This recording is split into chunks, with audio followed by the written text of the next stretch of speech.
Top of the top, y'all. So they let old Ryan Clark go while he live on air because they didn't want him to find out on social media.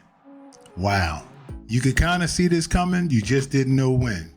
Same thing happened to Jalen Rose when he called out Skip Bayless for only averaging 1 point in high school and being a bench player. You physical. Just because you're a shooting guard, that don't mean you can jack up threes. That's what just were you, position. Jalen? What were you? What were you? Did you Did you average 1.4 points as a senior in high school? Yeah, what? I did. Okay, so all of that Pistol P stuff, Water Pistol Pete Jr. Okay, well, we'll address that later. We're going to. Don't ignore that. Did you play junior? Yeah. Did you play JV as a junior? Yeah. Okay. Yeah. So I follow you. What were you? Okay. What were you? What was your position? I have no position. You were a point guard. I have no. Commenting on Kevin Durant and other players and giving them nicknames to disparage them, they let Jalen go. Ryan Clark, same thing happened to him. Dude talking about CeeDee Lamb and he didn't perform well. Peter Schrager says, I think he did perform well. Ryan Clark says, that's the non-player in you.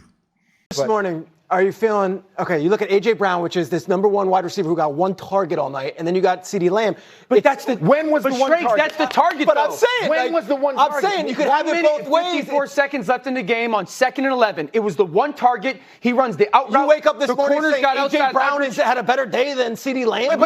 You know what you wake up saying, though? A.J. Brown's team is 1-0. Of course. Right, like that's what I get it. But the thing is this, though, and we shouldn't do this on TV. And so I apologize if people think this is rude.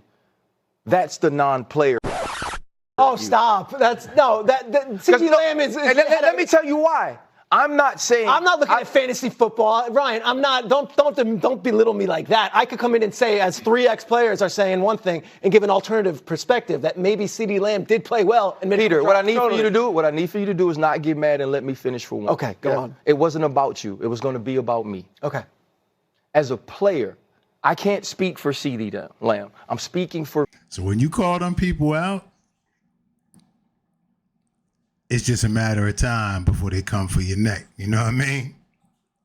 Boosie responded. He said, yo, start your own ish. The real will always be feared and the fake will be accepted. This world has a plan to stop all those who they can't control, especially the black man. Stay woke. Now, there's a lot of truth in that statement. I've been through that in my career. If you speak up and you speak truth to power, if you don't have the connections to stay in your position, you are at risk. A lot of times it happens, you don't even realize it's happening. Just the energy you give off.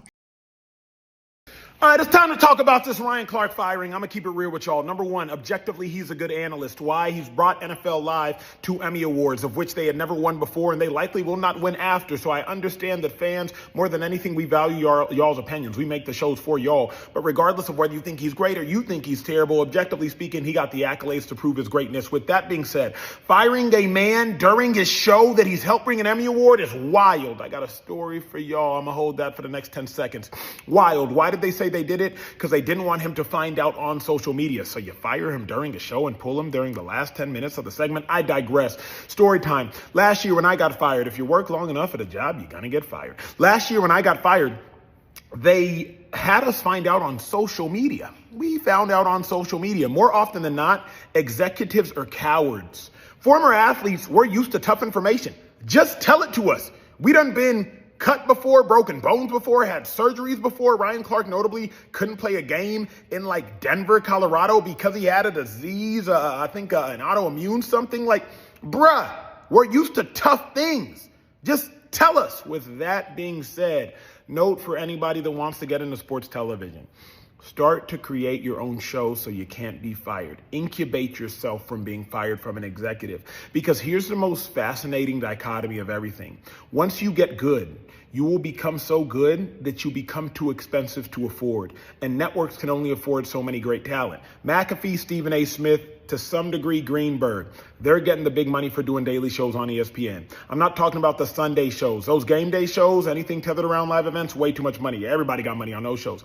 But daily shows, if you get so good, there comes a point they can't afford you. That's the dichotomy of it all. Love, Ryan. I already texted you that privately, but I'll tell you publicly as well. Ryan Clark seems like a very resourceful person, and he probably will start his own thing.